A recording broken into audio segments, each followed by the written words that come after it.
Hi, hello all. My name is Teja.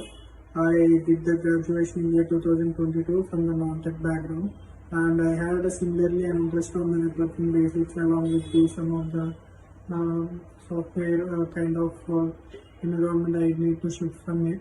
The Evision training helped me a lot in many of the not only the basic concepts, along with some of the best concepts on the for each and every topic, and also with the practical experience through various labs, and also with the certifications from the CCNE and all.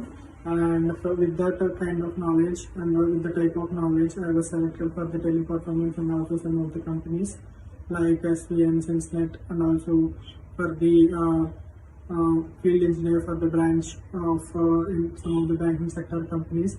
And this helped me a lot. Right from the beginning, I did not know the basic concepts, and right now I was getting much of practical knowledge along with some of the best experience.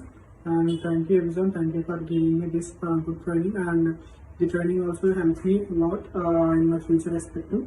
And thank you.